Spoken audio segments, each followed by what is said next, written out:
Olá pessoal, sejam bem-vindos ao nosso curso sobre estudo da Palavra de Deus. Hoje nós vamos para o nosso terceiro vídeo, para a nossa terceira aula, e hoje nós vamos conversar um pouco sobre as narrativas bíblicas. A partir de hoje, então, a gente vai começar a estudar os gêneros literários que aparecem na Bíblia propriamente ditos, legal? Eu pretendo passar aqui algumas orientações gerais. Nós faremos um breve exercício sobre como entender uma pequena narrativa bíblica.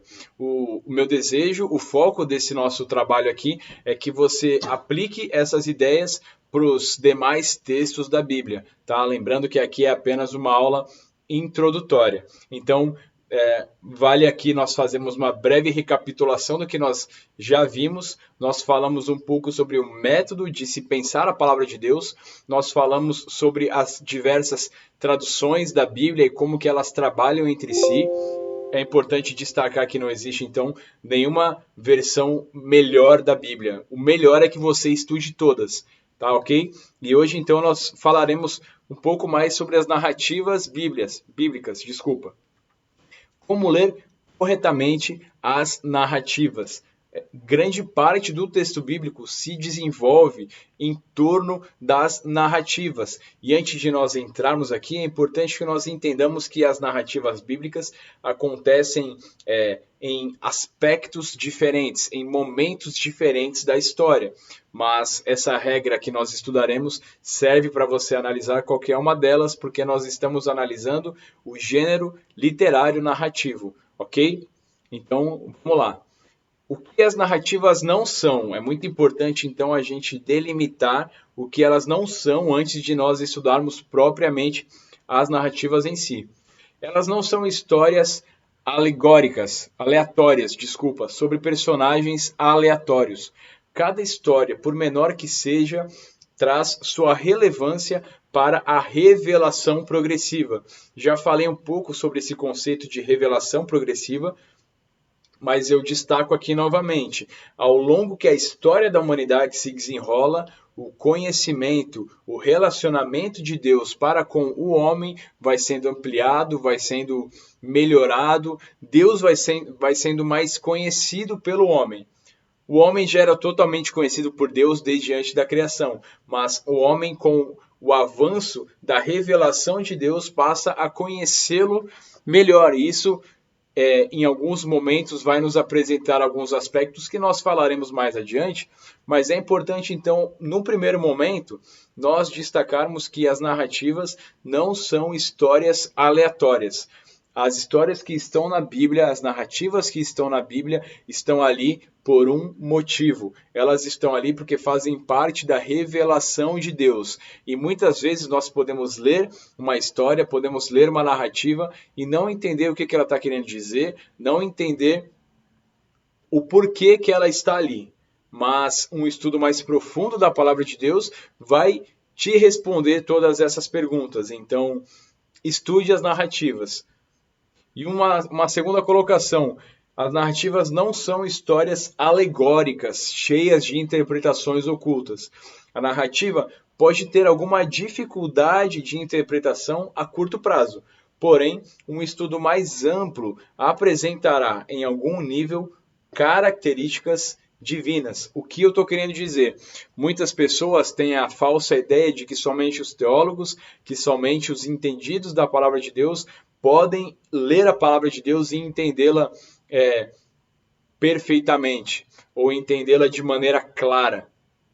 Isso é uma falácia. Você que de repente não tem tanta familiaridade ainda com o estudo da palavra de Deus, pode muito bem ler a palavra de Deus e ser enriquecido por ela, e ser edificado por ela. Não existe um ocultismo, não existe um método secreto de se entender a palavra de Deus.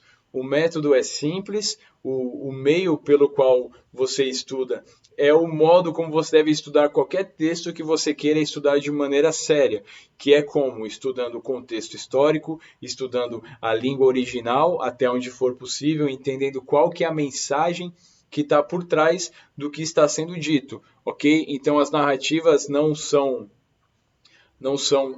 tão difíceis assim de serem compreendidas. É isso que eu estou querendo dizer com com esse parágrafo, ok? Bom, aqui eu esboço para vocês a estrutura narrativa. Essa estrutura aparece não só na Bíblia, mas em qualquer tipo de texto narrativo. Ela faz uma subida e ela desce do modo como vocês estão vendo na tela. Ela começa com uma introdução, com uma ambientação. Depois ela tem uma ação crescente, o desenvolvimento que ou um conflito, né? Ela começa a gerar algum momento que vai culminar no clímax. Toda narrativa tem um clímax.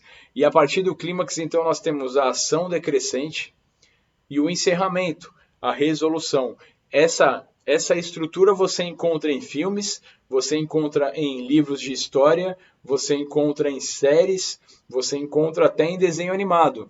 Tudo que é um texto narrativo segue esse esqueleto, né? Se nós podemos colocar assim, tem o seu clímax e a partir do clímax a história tende a se desenrolar partindo para sua resolução, partindo para o seu encerramento.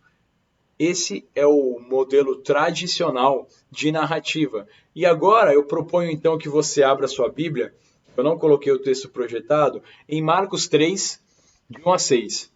E qual que é a proposta aqui? Você pode até pausar o vídeo se você quiser. A proposta é que você tente, nesses 6 versículos, esboçar esse esqueleto de narrativa que nós acabamos de ver no último slide.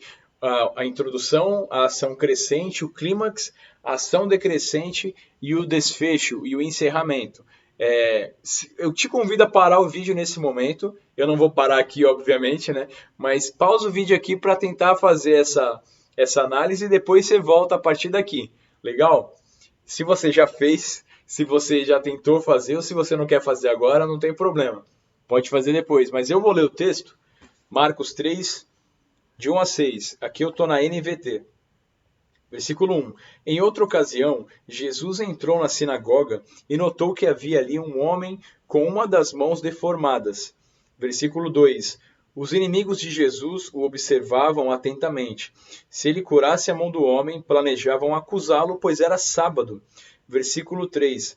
Jesus disse ao homem com a mão deformada: venha e fique diante de todos. Versículo 4. Em seguida voltou-se para seus críticos e perguntou: o que a lei permite fazer no sábado? O bem ou o mal? Salvar uma vida ou destruí-la? Eles ficaram em silêncio. Versículo 5. Jesus olhou para os que estavam ao redor, irado e muito triste pelo coração endurecido deles. Então disse ao homem: estenda a mão.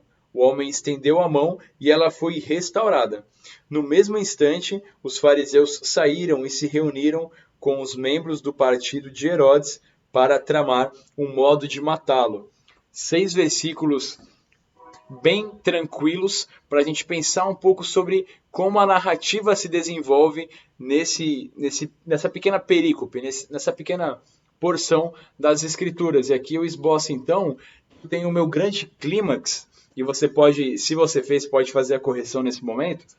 No versículo 5, olha só. Jesus olhou para os que estavam ao seu redor, irado e muito triste pelo coração endurecido deles. Então disse ao homem: estenda a mão. O homem estendeu a mão e ela foi restaurada. Nós não temos dúvida que esse é o ápice da narrativa. Esse é o momento crucial. É para isso que toda a narrativa anterior culmina, para o momento onde o nosso Senhor Jesus Cristo opera esse milagre. Esse é o nosso clímax na história. Nós temos então a nossa ação crescente, Marcos 3, 6a. No mesmo instante, os fariseus saíram e se reuniram com os membros do partido de Herodes para tramar um modo de matá-lo. Aqui eu li o 6 todo, mas é uma ação decrescente. Culmina no desfecho, que também está no versículo 6. E então nós temos a nossa ação crescente, que são os versículos de 2 a 4. Os inimigos de Jesus o observavam atentamente. Se ele curasse a mão do homem, planejavam acusá-lo, pois era sábado. Jesus disse ao homem com a mão deformada: venha e fique diante de todos. Em seguida voltou-se para seus críticos e perguntou: o que a lei permite fazer no sábado, bem ou mal? Salvar uma vida ou destruí-la? eles ficaram em silêncio. Esse é o momento onde a história começa a caminhar para o seu clímax, que é o momento onde acontece o milagre, onde o nosso Senhor Jesus Cristo confronta as pessoas. E temos então o versículo 1, que é a ambientação, diz onde está acontecendo essa narrativa, né? Eu vou ler aqui 3:1. Em outra ocasião, Jesus entrou na sinagoga e notou que havia ali um homem com uma das mãos deformada. Então, na sinagoga ali que se situa, que se acontece toda essa narrativa, que de maneira simples, de maneira bem objetiva, está muito bem esboçada nesse esqueleto que eu coloco para vocês. Qualquer narrativa vai chegar no seu clímax. A partir do clímax, você começa a entender melhor o que a história queria dizer, como ela vai ter o seu desfecho, qual foi o seu momento crescente, como que o problema se resolveu. Todas essas questões ficam mais claras na nossa mente quando a gente entende a estrutura básica de uma narrativa. E para nos auxiliar nessa busca, eu coloco aqui algumas perguntas para nos auxiliar no entendimento de uma narrativa. São algumas perguntas. O recomendado é que você faça o maior número possível de perguntas para o texto. Eu tive um exercício no seminário que o professor pediu para que nós lêssemos um versículo e para que nós fizéssemos o maior número de perguntas possíveis para o texto. Eu lembro que a gente, em média, conseguiu fazer no mínimo 20 perguntas para cada versículo que ele nos deu. E é um exercício, por isso que foi passado no seminário, e eu quero passar aqui para vocês quais perguntas a gente pode fazer para o texto que podem nos auxiliar no seu entendimento. Primeiro, quais as personagens na história e por que o autor as incluiu? Todo personagem que está inserido no texto, na narrativa, tem um motivo de estar. Ele tem um objetivo, seja para passar uma ideia, seja para realizar uma ação, seja para te ensinar alguma coisa. Os personagens têm a sua função dentro da história. Então, quando você lê uma história bíblica, quando você lê uma narrativa bíblica, se pergunte. Aliás, faça uma anotação, e isso é um exercício legal, faça uma anotação numa folha ao lado dos personagens que forem aparecendo. E qual a ideia que eles querem passar? Por que eles estão na história? Qual a importância deles? É uma pergunta excelente para nos ajudar a entender uma narrativa. Outra pergunta, há algum contraste entre as personagens?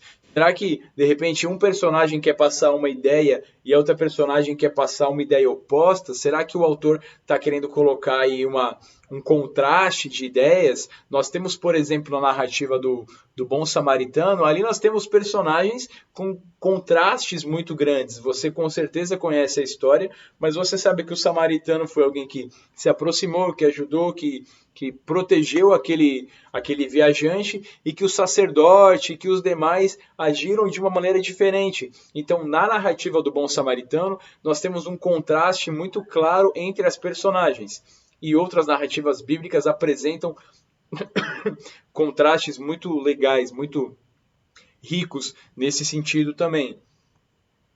Como essas personagens se desenvolvem ao longo da história? Qual é o comportamento que elas adotam ao longo do texto? Nós temos, aqui eu estou pegando como exemplo o Bom Samaritano, nós temos o Bom Samaritano que se desenvolve, que apresenta um caráter muito mais nobre do que o caráter do sacerdote, por exemplo. Então perceba que Jesus, ao passar essa parábola para os seus seguidores, ele queria mostrar esse contraste não só de personagens, um samaritano e um sacerdote, que eram ideias bem opostas, mas contraste de ideias, de modos de se lidar com a realidade. Então é muito legal a gente pensar em como a personagem se desenvolve. E isso você percebe também não só no texto bíblico, mas, por exemplo, numa série que você gosta de ver, num filme. Muitas vezes a personagem começa com uma característica, começa com uma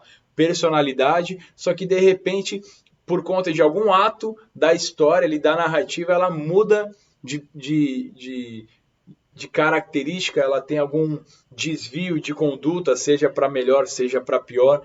Então, é um elemento muito importante na narrativa também, o desenvolvimento da personagem ao longo da história.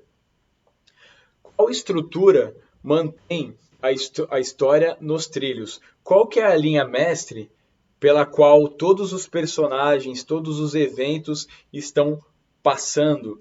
No caso, por exemplo, do texto aqui que nós lemos de Marcos, a linha mestre ali é que os sacerdotes, os fariseus estavam buscando algum motivo para incriminar Jesus, para acusá-lo de trabalhar no sábado, de acusá-lo de ser alguém que não respeitava a lei judaica. Então, é isso que mantém a história no trilho. Todo o desenrolar da história vai acontecer porque os sacerdotes, porque os fariseus estão ali de olho em Jesus.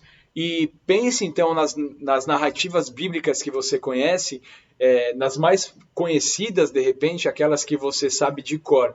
Tenta imaginar o que mantém essa história uniforme do começo ao fim. Qual que é a ideia que está por trás das ações, das atitudes, dos pensamentos que estão descritos na história? Qual a importância do cenário para a história? Se essa história que nós lemos aqui de Marcos não se passasse, como diz o versículo 1, na sinagoga, será que ela teria um peso diferente? Será que ela não fica muito mais contrastante quando nós vemos Jesus dentro de uma sinagoga falando que, de maneira clara, que o bem que ele estava realizando ali num sábado era totalmente legítimo? Para pensar num fariseu, num escriba, num mestre da lei que guardava o sábado de uma maneira religiosamente rigorosa, até não bíblica, né? De certo sentido, mas pensa que Jesus está na casa deles, está no momento, está no local onde eles eram predominantes. E ali Jesus dá essa baita lição neles, mostrando que o sábado não era exatamente isso que prescrevia a lei, não era essa rigorosidade que deveria ser colocada no sábado. Então, perceba que o cenário aqui tem uma relevância muito grande. Como os episódios individuais se encaixam na história. Essa história que a gente leu de Marcos é uma história muito curta, uma narrativa muito curta. Mas quando você pega uma narrativa mais longa, ao longo da história vão aparecendo sub-histórias, né? Se eu posso colocar assim, que nós podemos chamar de episódios. Como esses episódios conversam entre si? Qual que é a ligação entre uma passagem e outra? Nos filmes nós temos isso conhecido como os atos, né? O filme tem o primeiro ato, o segundo ato e o terceiro ato, ou às vezes um quarto ato. Qual que é a ligação entre esses momentos? Qual a mensagem que o autor está querendo passar com essas passagens de episódios? É uma pergunta muito interessante de se fazer também, que vai fazer com que você pense um pouco mais sobre a passagem bíblica. Vai ser uma leitura muito mais aprofundada. Quais os conflitos aparecem na história e como se resolvem? Basicamente, todas as narrativas bíblicas apresentam, em algum aspecto, em algum campo, algum tipo de conflito. E como esses conflitos são resolvidos? Aqui no caso de Marcos 3, como nós lemos de 1 a 6, o conflito é resolvido com Jesus curando aquele rapaz e dando essa grande lição bíblica para aqueles que estavam ouvindo. Mas outras narrativas bíblicas vão apresentar outros conflitos, outras resoluções. E como isso se desenvolve, como isso se resolve. E essa é uma pergunta muito legal, porque nos ajuda demais a pensar naquela linha de pensamento que nós vimos de implicação e aplicação. Quando eu vejo que Jesus foi extremamente bondoso, não se prendendo àquela rigorosidade que os escribas, que os fariseus estavam dando à lei, ele interpreta a lei de maneira correta, dizendo que, olha, toda essa religiosidade que vocês estão tendo, não é isso que a Bíblia nos apresenta, não é isso que Deus queria de nós. E ele dá uma grande lição ali para aqueles que estavam ao seu redor. Então, entender o desfecho da história nos ajuda demais a entendermos e pensarmos as implicações e produzirmos aplicações saudáveis, aplicações bíblicas. Por que o autor se deu ao trabalho de escrever a história? Se essa história que nós lemos aqui de Marcos, capítulo 3, de 1 a 6, não estivesse no texto bíblico, que informação, que lição, que moral nós estaríamos deixando de aprender? Toda a história, vou repetir, toda a história foi colocada no texto bíblico com um objetivo, com uma finalidade. E nós precisamos entender, então, o que o autor, o que aquele que escreveu a história, inspirado por Deus, queria nos deixar com essa lição. Outra pergunta que nos ajuda demais a pensar uma aplicação. E essas ideias podem ser declaradas no padrão sujeito e complemento? Essa aqui é uma pergunta que especificamente aparece mais no curso que nós temos no seminário, mas eu vou tentar aqui dar em linhas gerais. Quando você pensa na ideia do texto, você basicamente tem o sujeito e o complemento. Eu posso até fazer um vídeo na próxima aula explicando melhor esse contexto, mas quando você entende a ideia do texto, quando você entende o que o texto quer dizer e quando você entende o que a narrativa apresenta, será que essas duas coisas se casam? Será que o que a narrativa queria dizer está casando com a ideia que eu acredito que o texto tenha? Se sim, então beleza. Se não estiver encaixando, algum dos pontos você errou. Ou você errou em entender a ideia do texto, o que o texto queria dizer, ou você fez uma leitura errada da narrativa. Então é muito importante que a sua ideia esteja muito bem relacionada com o seu desenvolvimento narrativo, com a linha que você desenvolve na história. Legal? São algumas perguntas que nos ajudam demais a entender o texto bíblico, a narrativa. Nós poderíamos falar muito mais sobre isso, mas eu creio que por hora essas perguntas podem nos ajudar. Escreva no caderno, escreva na sua Bíblia, deixe numa folha. Quando você lê o texto bíblico que tem narrativa, você pega a sua folhinha e confere se você está pensando certo o texto. E aqui eu coloco então algumas considerações finais sobre as narrativas. Identificar a construção de uma narrativa facilitará muito o seu entendimento bíblico. Fazer as perguntas certas para o texto farão com que o texto se desdobre na sua frente. Você encontrará detalhes que um leitor desatento não perceberia. Quanto mais atenção você dedicar ao texto bíblico, mais rico ele vai aparecer. Fiz essa analogia na última aula, né, falando que o texto bíblico muitas vezes é como um diamante que está no meio da pedra ali, você tem que lapidar, você tem que bater, tomar cuidado com ele para não perder. E ali está a riqueza do texto bíblico. E quanto mais minucioso você é no seu estudo, mais rico o texto vai se desdobrar para você. E essa informação que eu coloco aqui é muito importante. Isso jamais deve criar em você o falso senso de superioridade. Ao contrário, deve quebrantar nossos corações para que nos apresentemos como bons mordomos de Deus, servindo nossos irmãos e irmãs com qualidade. O que eu estou querendo dizer é que é um problema muito grande daqueles que estudam a palavra de Deus. Muitas vezes, por conta do estudo, e não estou dizendo que o estudo é mau, estou dizendo que o seu coração e o meu coração são maus, mas o estudo faz com que nós nos tornemos arrogantes. É uma grande falácia que a gente ouve por aí, que quem estuda teologia fica frio na fé. E isso é uma mentira. A teologia correta, a teologia bíblica, a teologia que você vive no seu dia a dia, deve fazer com que você seja alguém humilde e que se coloque cada vez mais como um bom mordomo de Deus, entendendo que Ele tem te capacitado para compreender melhor a palavra de Deus, não para guardar para si, mas para passar para os outros. E isso é um pouco do que eu estou tentando fazer com essas aulas. Passar para você que está me vendo, para você que está me ouvindo, um pouco daquilo que Deus tem colocado na minha vida, para aquilo que os professores usados por Deus colocaram na minha vida. Então, pegue todo esse conteúdo, junte com uma grande dose de humildade e sirva os seus irmãos na fé, sirva a sua igreja com mais vontade, com mais qualidade. Eu espero que essa introdução às narrativas bíblicas tenha te ajudado. Se você ficou com alguma dúvida, se você quer fazer algum comentário, pode fazer aqui nos comentários do YouTube, que eu leio e eu respondo com o maior prazer, tá bom? Fiquem com Deus e até a próxima aula.